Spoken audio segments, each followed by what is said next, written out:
Thank you all for being here today. We're kind of wrapping up our series today on fundamentals of faith for a fruitful life. I hope that if you've been able to be here or watch the recordings, I hope that the messages have been meaningful to you. I know they've been meaningful for us to remind ourselves about what are important for us to practice and be reminded of and be mindful of when we're living life so that we can have a more fruitful life. Today I'm going to talk about 2 points. I'm going to talk about the main point today. I'm going to be talking about seeing from God's point of view.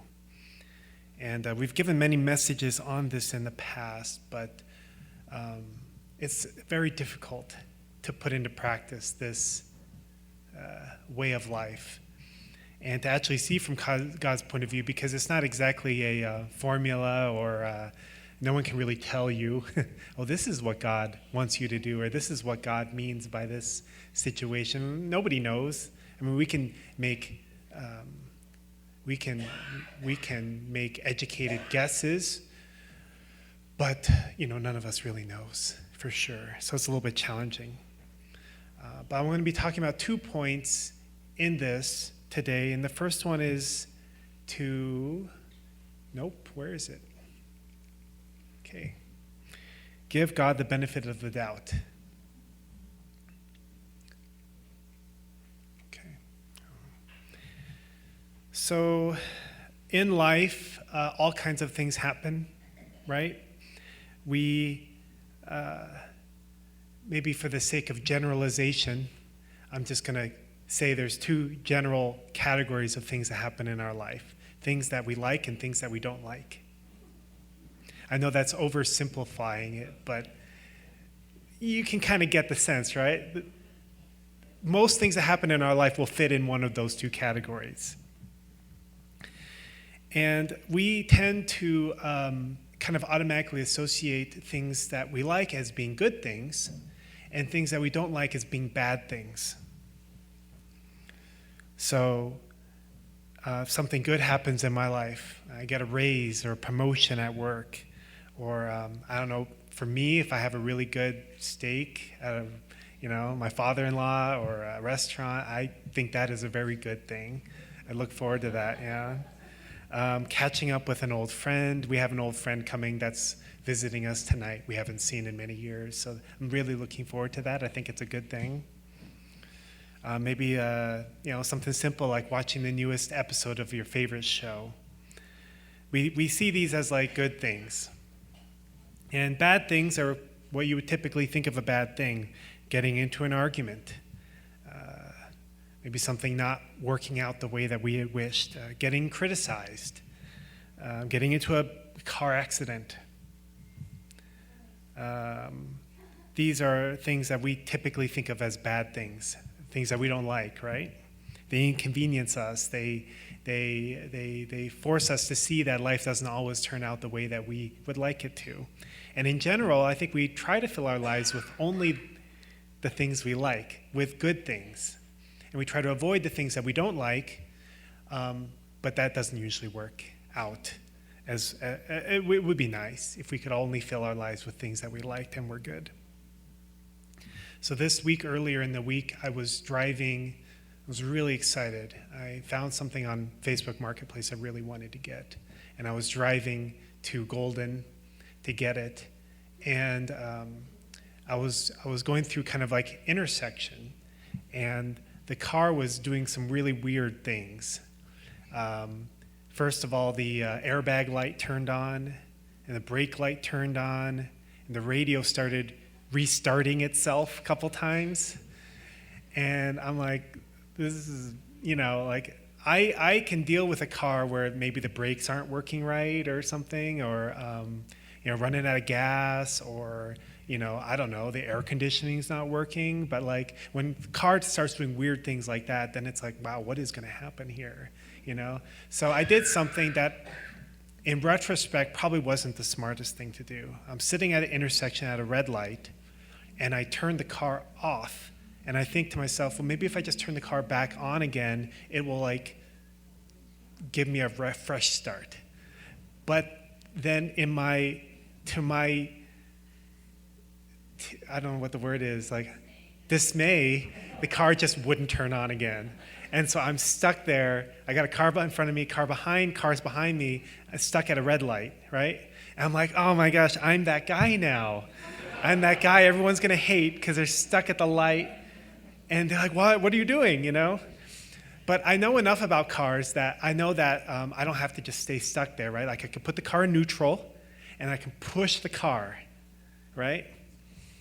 So I did it. It's snowing, and I put the car in neutral, and I open the door, and I start pushing the car through the intersection. Everyone's watching me. It's really interesting. And I'm like, oh my gosh, I'm so out of shape. And it's a minivan, right? So it's kind of heavy, a little bit heavier than like a Honda Civic or something like that. But then I realized, oh my gosh, at the other end of this, I'm trying to get the gas station right on the corner. This is Colfax and Sims, if any of you know. There's 7-Eleven right on the intersection there. And I'm trying to get to the 7-Eleven. But then I realized, oh my gosh, once you get over the intersection, it's uphill. And then there's a huge uphill thing to get into the 7-Eleven. And I start trying to push it uphill, and I'm like, I'm not going to make it. I go 5 feet. I made it through the intersection, but then I couldn't get up the hill. It's just too heavy. And the car starts rolling backwards. And I run to the back of the car, and I'm trying to push it, trying to keep it from going into traffic, right? And everyone's very considerate. No one's honking at me, right? So I'm like, okay, this isn't that bad. But I'm like, what am I going to do? There's no way I can get this car up there. But then, which is something I was really hoping would happen, some wonderful people stopped. They got out of their cars. And before I knew it, 4 guys were pushing them. Before in 30 seconds, we had the car pushed into the 7-Eleven, and I parked it. And these guys, they helped. They left, and I was like, thank you so much. It was so great. It was a really a humbling situation.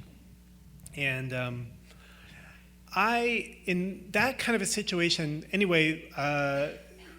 My dad and I actually ended up working on the car the next day, and we hope we fix the problem, and these things happen, right? Cars break down. Normally, when these kind of things happen, I get really frustrated. My plans are ruined. I had this plan to go pick up this thing. I was really excited, and then it was snowing, so that all just fell through. I had to message the person, say that my car broke down. I don't actually think they believed me because they never responded. We had to rearrange all our plans for the day. Adonia was going to drive out to help jump the car, but then somehow I was able to get it started again and was able to drive it back home. And this kind of thing would just normally be very frustrating for me, and I'd be like, why? Why did this have to happen? I'm trying to do the right things. But the reality is stuff like that happens. Even we try our best to maybe maintain our vehicles, be very careful while driving. It doesn't guarantee that our car's not just going to break down one day, or we're not going to get hit by somebody. Last year, I think we told some of you guys, but I wanted to share a little bit more deeply about the situation that happened. Last year, we were driving out to Missouri. And we left early in the morning, and we were driving up to I-70, getting on the on-ramp to I-70, and there was some unexpected traffic just right there. You couldn't really see it, so we had to stop very quickly. And we stopped. That was fine. And the car behind us stopped, and the car behind that stopped, and the car behind that didn't see that there was a traffic. And that car slammed into the tow truck that was 2 cars behind us at 50 miles an hour. That car she was amazingly okay, but the car was like pancaked. The front of it was just pancaked. And that tow truck was so big. It was like a tow truck for trucks. And so that tow truck got pushed into the car behind it, which got pushed into our car. And our car was unfortunately totaled, but we were okay.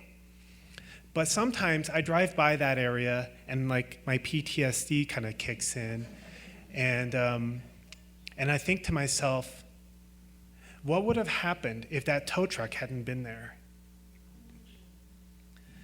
I think we would have been in the hospital at least, and it might have been worse. Or if that car had hit us directly, I don't know. I don't want to think about it. Little things like that, you can chalk up to bad or good luck, good luck / bad luck, good and bad luck in the same situation. Or you can chalk up to chance. But I guess for me, because I always try to frame things in a spiritual sense, in God, I just feel really like, every time I drive by there, I just feel really grateful. I'm like, man, that could have been so much worse. Maybe there was, some divine protection. All of us walked away from that. Could have been a terrible, terrible accident. But we all walked away with a little bit of whiplash, and our car actually kind of worked out really well because the car had like 220,000 miles on it. And, some people, they like to try to keep the car going until it falls apart, right? But there's also something to be said about having a reliable car. And, because the car was destroyed or totaled, then we got some insurance money and we could go buy, a new used vehicle. And there's actually many good things that came out of that experience. And more than anything, just that we could walk away without much to worry about, much harm. So these kind of situations I would typically look at as bad things. Things that I would not like to happen in my life. They're very inconveniencing for me. They can be very painful. They can be frustrating. But I think that it's important for us to remember that in a life of faith, we shouldn't take everything at face value. Just because we think that's something we don't like doesn't necessarily mean it's bad. It doesn't necessarily mean that there's a reason it happened. It doesn't necessarily mean that God wanted it to happen, but it also doesn't mean that God can't use that situation for something meaningful in my life or in the life of somebody else. God many times uses experiences in our life that we think to be humble, to be bad, to allow us to experience humility, to deepen our relationship with Him, to reprioritize our lives, and to help us to appreciate and value the things of our lives that we may be taking for granted. This is from Genesis. This is from when Joseph, remember he was left for dead by his brothers and ended up becoming a slave and eventually rose to a very high position. And now his brothers are coming to him for food. And he said, "You intended to harm me, but God intended for it for good to accomplish what is now being done, the saving of many lives." So because Joseph had a gift for dreams, he could inform the ruler that there was a famine coming, and they could stockpile food. And he became a very trusted, close advisor, and a person of very high position. And that maybe never would have happened if his brothers hadn't sold him into slavery. So he's saying, you meant to ruin my life, you meant to harm me, but God had a bigger plan, and He intended it for good to accomplish what is being done now. Another quote here from True Father, he said, "When we look back on history, we see that many times what seemed like defeat was actually a condition for victory in God's providence. God can turn any situation, no matter how hopeless it appears, into something that advances His will." So when bad things happen, it's in some ways kind of natural, maybe normal, to get frustrated, to be angry, or to find someone or something to blame. But a fundamental aspect of a life of faith, which is what this series is all about, is to help us to understand and practice the idea that even if something bad happens, our first response shouldn't be to be angry or to look for who to assign blame to, but to be open. Well, maybe this is happening for a reason. I'm not saying that everything happens for a reason. Our car broke down because the alternator failed. I mean, there's probably not a much deeper reason than that. But I actually was very humbled by that experience, by all the people who stopped and helped. I don't know if there was more of a lesson to be learned out of it than that, but it was very humbling. You know, these guys, they didn't have to, and like 4 different people, they all pulled over and they, came and pushed the car. Because sometimes you kind of lose, hope in humanity, the good in people's hearts. You don't see it that often. Yeah. We never know what God might be planning, how God might use that experience, or how God might be protecting you or leading you without you realizing it. And I think that one thing that we can really learn from the life of Jesus and the life of our true parents is how much they had to digest things not going the way they wanted, digest betrayal, digest disappointment, and look for what God can do with this situation, even if it's not ideal or not what we wanted. So that's the first point I wanted to talk about. The second point, all right, there it is. Okay. The second point is that investment is never wasted. And I want to start that off by reading a quote from the Divine Principle. Okay. In the history of the providence of resurrection, many of those who were entrusted with a mission exerted themselves with utmost sincerity and faith to realize the will of heaven. Even though they may not have fully carried out their responsibilities, based on their devotion, they broadened the foundation upon which subsequent generations can form a relationship of heart with God. We call this foundation the merit of the age and the providence of restoration. The merit of the age has increased in proportion to the foundation of heart laid by the prophets, sages, and righteous people who came before us. So I was visiting with somebody yesterday, and she was sharing with me about the situation in her country, where she's from. And it was very, well, I just kind of explained, so this country was, and I might be getting some of the details wrong, so I apologize if that's the case, but there was a man who kind of led the independence movement in this country, and for them to have their own identity. And he was able to accomplish that to a certain degree. Seemed like he was a very good man. But then, like 6 years later or something like that, he was assassinated. And the person who assassinated him basically became the dictator of the country until he died. He was the dictator for many years, 30 years, 40 years or something like that. Then when he died, he basically gave power to his son and told his son, never give up power. And so his son is still the dictator now.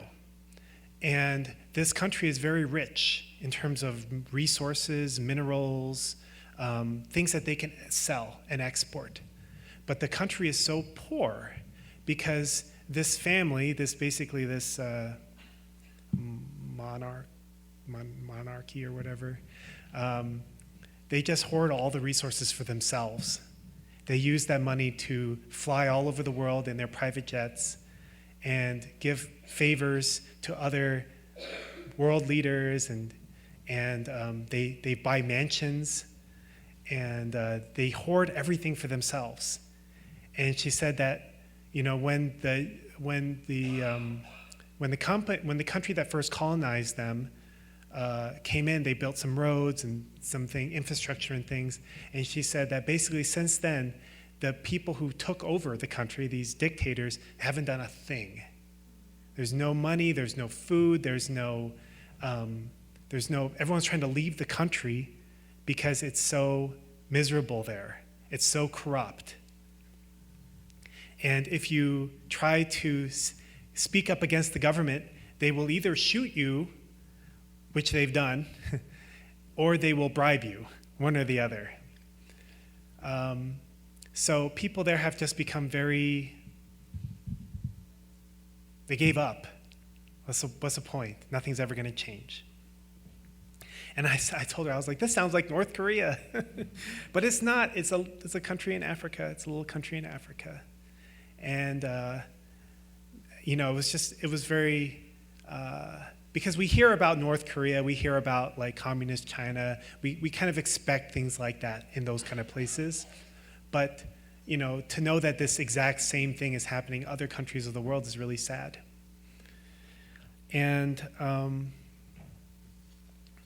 the reason I bring this story up is because I think that for the people who live there, and I can never understand what they're actually going through because I can't imagine my home country being that way.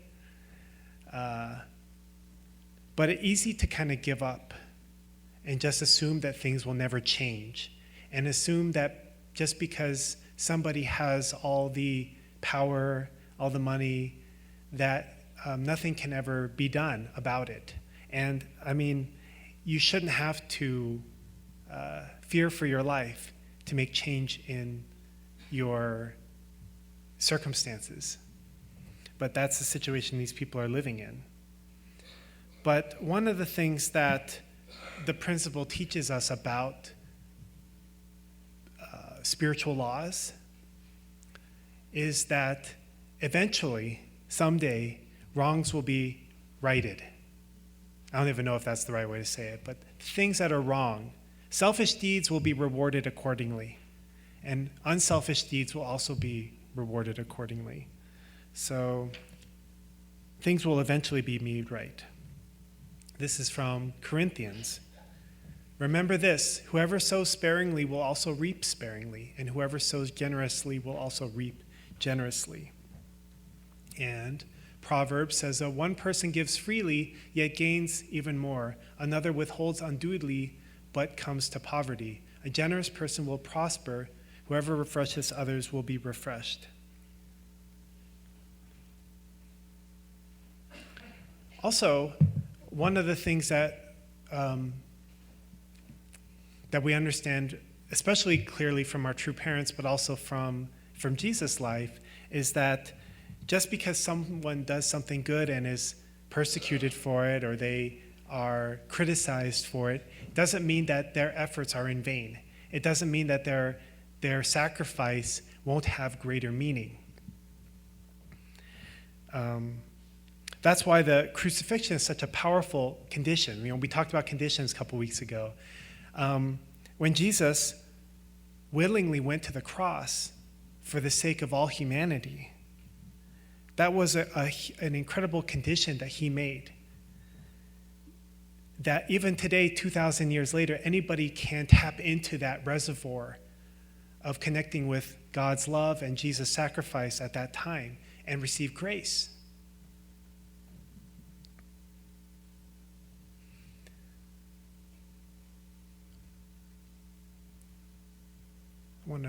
One more quote from True Father. He said, "To be treated well, you must first treat others well. You reap as you sow.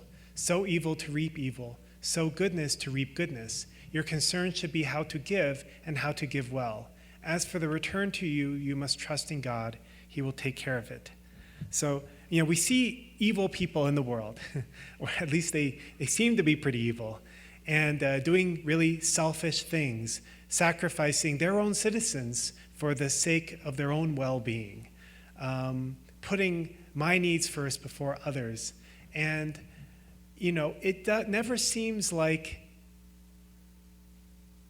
it's easy to doubt that things could ever be made right, that those people could ever have to pay for their mistakes or for their actions, and that good people who are just trying to benefit others and to benefit humanity and society will ever be elevated and put in their proper place. But I think that one thing that we have to remember and remind ourselves is that there is no secrets in reality. In our life, in this world, we can keep secrets from each other to a certain degree. But spiritually, there's no such thing as a secret. We see everything. I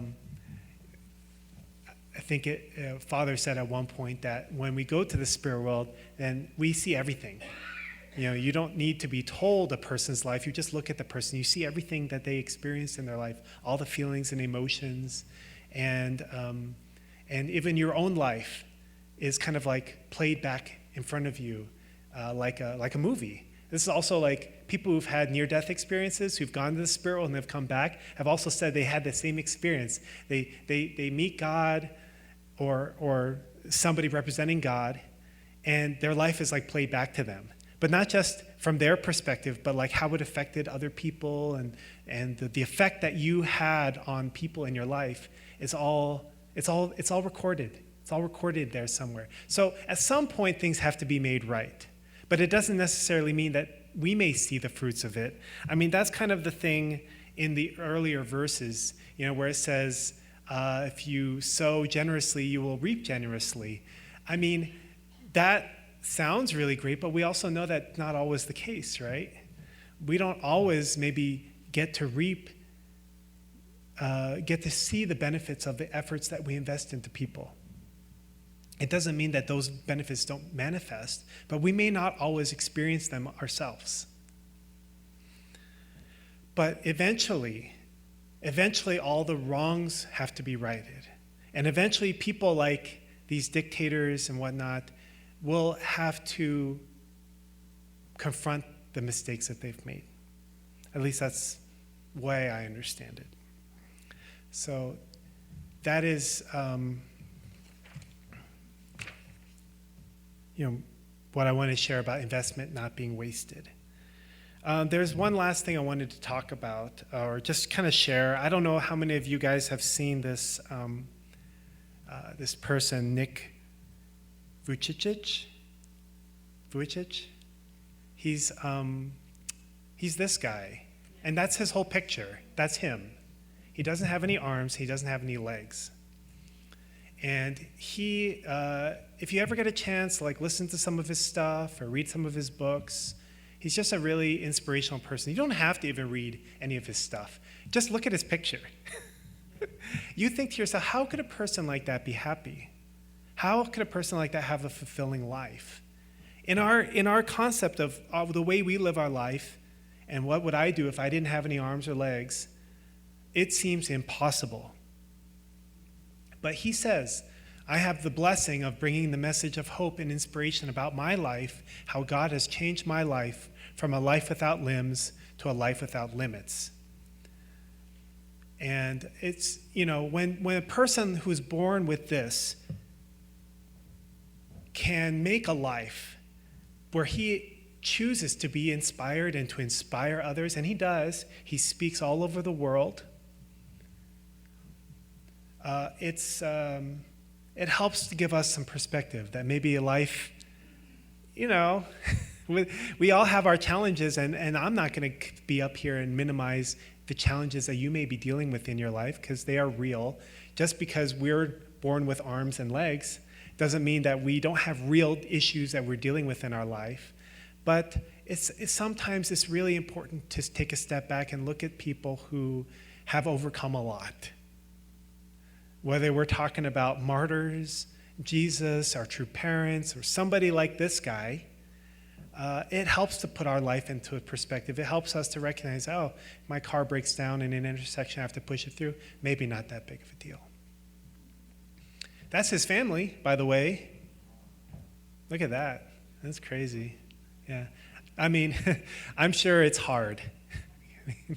I mean, we have 4 kids too, and twins, and I have legs and arms, so can't even imagine. But helps to put things into perspective a little bit. So that's my message, and that's the end of our series. I hope maybe there was some value there in how we could, give God the benefit of the doubt when we're experiencing especially bad things or things that we see as bad in our life, and to remember that investment is never wasted. So I'll offer a prayer. Dearest Heavenly Parent, thank you so much for this Sunday morning. We can all gather together as a family and community under you.